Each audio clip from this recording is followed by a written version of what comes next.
अस्सलामुअलैकुम, welcome to my YouTube channel. Second year chemistry में हम लोग चैप्टर नंबर 3 पढ़ रहे हैं और चैप्टर नंबर 3 में हम ग्रुप नंबर 3 एंड 4A के तमाम एलिमेंट्स को डिस्कस कर रहे हैं। ग्रुप नंबर 3 को हम कम्प्लीटली पढ़ चुके हैं, एलिमेंट्स की प्रॉपर्टीज़ और रिएक्शंस भी हो चुके हैं और यूजेस भी।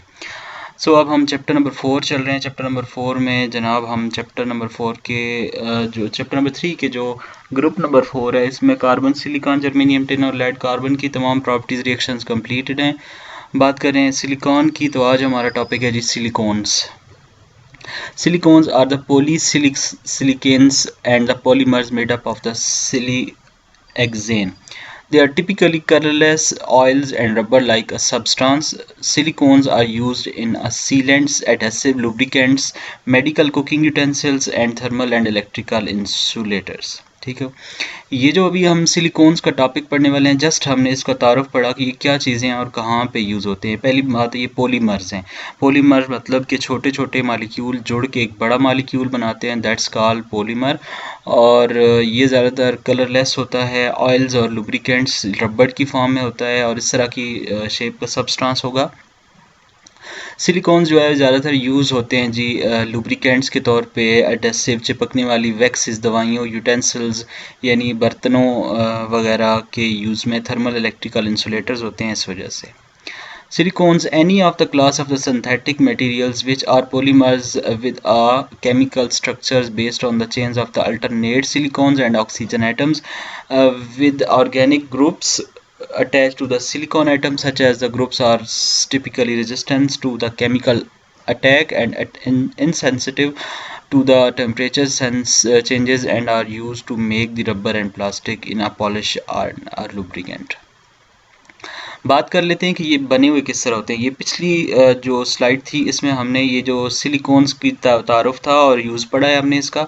अभी हम इसके स्ट्रक्चर और केमिकल फार्मूला की तरफ बढ़ रहे हैं। हमने स्टार्ट पे बोला any of the class of the synthetic material which are the polymers with the chemical structure based on the chain of alternative silicon and oxygen atom. Line number 3 को गौर से पढ़ें, लिखा हुआ chain of alternate silicon and oxygen atoms, यानी यहाँ पे आपके पास एक केमिकल चेन होगी, एक स्ट्रक्चरल चेन होगी कंपाउंड के अंदर, ग्रुप के फार्मूले के अंदर, स्ट्रक्चरल फार्मूले के अंदर, जिसमें ऑक्सीजन और सिलिकॉन एटम्स अल्टरनेटिव पोजीशंस पे लगे होंगे। एक बात, विद ऑर्गेनिक ग्रुप मतलब एक उसमें ऑर्गेनिक ग्रुप लगा होगा which can be CH3, C2H5, C3H7 etcetera attach to the silicon atom, यानी आपके पास एक चेन है सीधी सीधी, चेन के अंदर एक एटम सिलिकॉन, एक ऑक्सीजन, एक सिलिकॉन, एक ऑक्सीजन, अल्टरनेट पोजीशन ये होगी।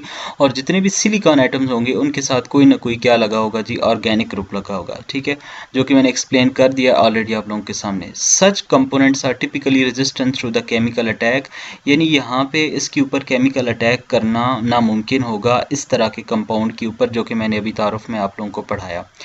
अब ये जो केमिकल होगा जिसके ऊपर केमिकल अटैक करना मुश्किल होगा, ये इसका मतलब है कि यानी केमिकल अटैक क्या मतलब है? केमिकल अटैक का मतलब है न्यूक्लियोफाइल, इलेक्ट्रोफाइल, कोई भी नेगेटिव पॉजिटिव सब्सटेंस जो कि किसी भी दूसरे कंपाउंड के ऊपर अटैक कर सकता है, कोई फंक्शनल ग्रुप हो सकता है इस तरह से। And insensitive to the temperature changes and are used, insensitive का मतलब है इस पर टेम्परेचर का इफेक्ट कम होगा। बात कर लेते हैं व्हाट आर सिलिकॉन्स। टर्मिनोलॉजी हम यहाँ पे यूज़ कर लेते हैं कि आपने कभी पढ़ा होगा सिलिकॉन, एक पढ़ा होगा सिलोहेक्सेन, एक पढ़ा होगा सिलिकॉन्स। द डेफिनेशंस हैं सिलिकॉन की, the silicon atoms are silicon metal. Silicon ये सामने आपके सामने लिखा हुआ है SI और 14 एटॉमिक नंबर 28.08 जो है atomic mass. Siloxane the typically polymers of silicon, oxygen, silicon repeating the backbone of PDMS genetic term of the silicon based. यहाँ पे जो हम पढ़ने वाले हैं वो कुछ इस तरह से होगा।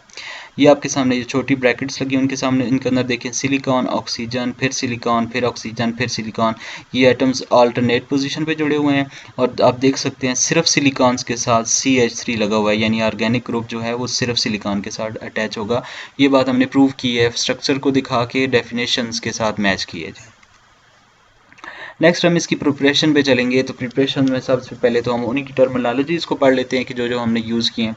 Silicones are generally prepared by the hydrolysis of the alkyl allied substituent and silicon chloride R2SiCl2 and RSiCl3 etcetera. अब ये क्या चीज़ें हैं, ये आपके सिलिकॉन्स के ऑर्गेनिक कंपाउंड्स हैं जी, जिनमें हेलोजेंस भी साथ मौजूद हैं। उसने बोल दिया silicon chloride, these are silicon के हैलाइड्स, ठीक हो गया। सब्स्टिट्यूटेड का मतलब है कि यहाँ पे ब्रांच के तौर पे क्लोरीन जो है वो मौजूद है, ठीक हो गया। अब हाइड्रोलिसिस करना है तो मीन कि आपने रिएक्शन करना है वाटर के साथ इसका, followed by the subsequent condensation of the resultant unstable silicones which are called the silinols, थारो intermolecular elimination of the water molecule. ये अब इसको प्रूव करते हैं जी। अब सामने आपके सामने लिखा हुआ है प्रिपरेशन ऑफ सिलिकॉन्स, आपके सामने एक सिलिकॉन का एटम लगा हुआ है, आर ग्रुप ऊपर भी है, आर ग्रुप नीचे भी है, ये आर ग्रुप है, this is called organic group, जो कि हमने डेफिनेशन में डिस्कस किया। आर ग्रुप मीन के कार्बन की कोई भी चेन, ठीक हो गया। यहाँ पे आपके पास एक तरफ क्लोरीन जुड़ा हुआ है, दूसरी तरफ भी क्लोरीन है, आपने क्या करना है प्लस H2O इसके अंदर करना है, ठीक हो गया जी। यानी आप अपने इसमें क्या ऐड करना है, वाटर ऐड करना है। जब वाटर ऐड होगा तो वाटर से 2 H पॉजिटिव आयन निकलेंगे, इसमें से 2 क्लोरीन्स को निकालेंगे और क्या बना देंगे 2HCl, और वाटर के 2OH बच जाएंगे, 2OHCl की जगह यहाँ पे दोनों तरफ अटैच्ड हो जाएंगे। ये आपके पास जो कंपाउंड बना जिसमें दोनों तरफ OH मौजूद है, सिलिकॉन है और ऊपर नीचे इसके ऑर्गेनिक ग्रुप लगा हुआ है, इसका फिर से रिएक्शन अपने जैसे के साथ करना है। तो आपने क्या, आप देखेंगे एक जो है वो अपना OH रिलीज़ करेगा, एक जो है वो अपना H रिलीज़ करेगा, दोनों -H2 यानी वाटर को रिलीज़ करेंगे, और ख़ुद ये वाला सिलिकॉन इस सिलिकॉन ऑक्सीजन एटम, इस ऑक्सीजन एटम इस सिलिकॉन एटम के साथ अटैच्ड हो जाएगा। जब ये अटैच होगा तो आपके पास इस तरह का पॉलीमर बनेगा, यानी 2 छोटे मॉलिक्यूल आपस में जमा हो रहे हैं वाटर की एलिमिनेशन के साथ और बना रहे हैं यहाँ पे सिलिकॉन का एक मॉलिक्यूल। दोबारा से ये अपने जैसे के साथ मिलेगा, फिर वही होगा कि अब ये जो प्रोडक्ट बनी ये अपने जैसे इस तरह के एक और कंपाउंड के साथ मिलेगा। छोटे मॉलिक्यूल इस तरह से मिलते जाएंगे और एटसेट्रा, और एक लंबी चेन बनती जाएगी। दोबारा से इसको एक्सप्लेन करते हैं। आपके पास जो रिजल्ट गिवन कंपाउंड होगा वो कुछ इस तरह से होगा कि सिलिकॉन आपके पास दरमियान में है, एक तरफ क्लोरीन दूसरी तरफ भी क्लोरीन, हेलाइड कंपाउंड है, और ऊपर नीचे आपके पास ऑर्गेनिक ग्रुप यानी कार्बन की चेन लगी हुई है। आपने इसमें डायरेक्ट सबसे पहले ऐड करना है वाटर। वाटर अपना H positive 2 H positive release करेगा, दोनों तरफ क्लोरीन के अंदर जाएंगे H पॉजिटिव, और दोनों क्लोरीन के साथ मिलकर बना देंगे 2HCl। ये माइनस में लिखा है यहाँ पे, तो आप इसको प्रोडक्ट वाली साइड पे प्लस 2HCl भी लिख सकते हैं, बट मैंने फिलहाल यहाँ पे लिखा हुआ है। आगे चलते हैं। तो आगे आपने क्या करना है कि देखें आपके पास दोनों क्लोरीन दोनों साइड से रिलीज़ हो गए। दोनों क्लोरीन जब साइड से रिलीज़ हुए तो दोनों साइड पे बांड खाली हो गए, वाटर वाला 2OH बचा हुआ है, तो 2OH इस साइड पे दोनों तरफ लग जाएगा। अब ये जो है अपने जैसे एक और के साथ रिएक्शन करेगा, ये दो आपस में एक दूसरे के सामने प्लस की फॉर्म में आए, तो एक ने अपना H रिलीज़ किया, एक ने अपना OH रिलीज़ किया। अब वो OH जो है ये इस गिवन H जो इसने दिया इसके साथ मिलके H2O बनाएगा। प्रोडक्ट वाली साइड पे प्लस H2O भी लिख सकते हैं, बट आप जब एरो के ऊपर लिखते हैं तो माइनस की फॉर्म में लिख दें तो वो मतलब है प्रोडक्ट ही है। यहाँ से ये ऑक्सीजन एटम उस सिलिकॉन के साथ जाके जुड़ेगा, तो ये आपके सामने दरमियान में एक बॉन्ड बन जाएगा, दिस इज़ पॉलीमर। इसका सेम रिएक्शन अपने जैसे इसी मॉलिक्यूल के साथ दोबारा होगा और दोबारा से आपके पास मेन प्रोडक्ट ये आएगी। ये जो प्रोडक्ट आपके सामने आई है जिसमें OH silicon, O silicon, O silicon हो, ये इस तरह की चेन बनी हुई है और सिलिकॉन के साथ सिर्फ जुड़ा हुआ है जी अल्काइल ग्रुप, यानी कार्बन की कोई ब्रांच है हेलोजन के बगैर। So this is called silicones. ये हमने सिलिकॉन्स को प्रिपेयर कर लिया।